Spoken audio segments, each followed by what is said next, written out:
Fear is a tool, Bruce Wayne tells us in a gloomy voiceover early in the Batman.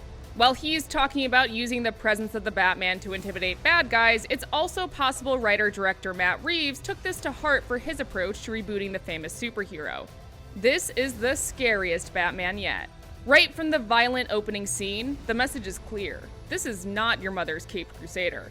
This is a creeping, angry, white-knuckle-inducing psychological thriller with a heavy dose of crime noir.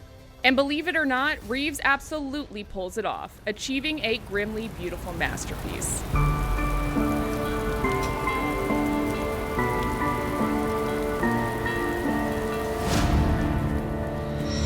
The Batman stands on its own, but it's still dripping with cinematic references. Among the movies I thought about while watching, Zodiac, Seven, Chinatown, and Saw. You know what I didn't think too much about? Most of the previous live-action Batman movies. Its gritty realism is most similar to Christopher Nolan's trilogy, as well as 2019's Joker, but this is a refreshingly bold new cinematic take on The Dark Knight. That said, it's still very much a Batman tale in a surprisingly loyal way. It pulls from and remixes various storylines from the comics in daring yet respectful fashion, all while being very different from what's been on the big screen up to this point.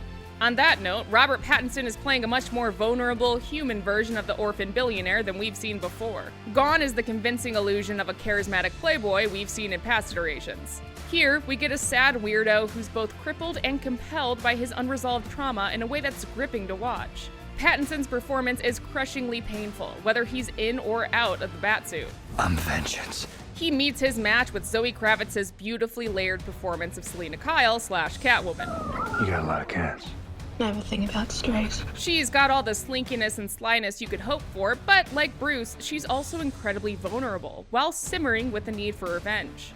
Plus, she and Pattinson have undeniable chemistry. Whether they're trading fists or information, it's all very hot. As for the central antagonist, Paul Dano steps into the shoes of the Riddler, giving us easily the best live-action Batman villain since Heath Ledger's Joker. I've been trying to reach you. Reeves puts a modern, murderous spin on the wordsmith that's heavily inspired by the real-life Zodiac killer, and Dano sinks into the role with terrifying realism. Seriously, he managed to give me chills with a single eye movement in one scene. Whenever Pattinson and Dano face off, it's impossible to look away. Colin Farrell and Jeffrey Wright, meanwhile, are responsible for some very welcome moments of levity as the Penguin and Jim Gordon. Farrell seems to be having fun under all those prosthetics, and Wright has a nice buddy cop dynamic with Pattinson, lending to some of the best campy, in a good way, detective noir moments. If that seems like a lot to stuff into one movie, well, the Batman does clock in at a hefty 3 hours, so it has the time. That bladder-testing runtime is mostly earned, though. If I ever felt like the political mystery at its center wasn't keeping me glued, the story, and the action, would quickly rev up again, yanking me back like one of the Bat's grappling hooks. The last hour makes all that build-up worth it, with a few big, beautiful, brilliantly choreographed action sequences. This movie's grounded take ups the stakes in the fight scenes, and when Batman throws or takes a punch, it hurts. Plus, the cityscape in which it all takes place is darkly gorgeous. Cinematographer Greg Fraser bathes Gotham in a palette of black and red, and his smart contrast of saturation and darkness keeps it from being monotonous.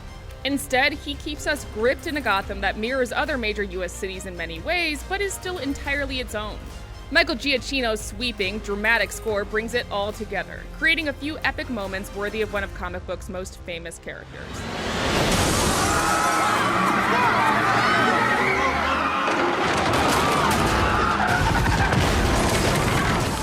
The Batman is a gripping, gorgeous, and at times, genuinely scary psychological crime thriller that gives Bruce Wayne the grounded detective story he deserves. Robert Pattinson is great as a very broken Batman, but it's Zoe Kravitz and Paul Dano who steal the show, with a movingly layered Selina Kyle and a terrifyingly unhinged Riddler. Writer-director Matt Reeves managed to make a Batman movie that's entirely different from the others in the live-action canon, yet surprisingly loyal to Gotham lore as a whole. Ultimately, it's one that thoroughly earns its place in this iconic character's legacy. For more DC reviews, check out what we thought of Peacemaker Season 1 and Catwoman Hunted. And for everything else, stick with IGN.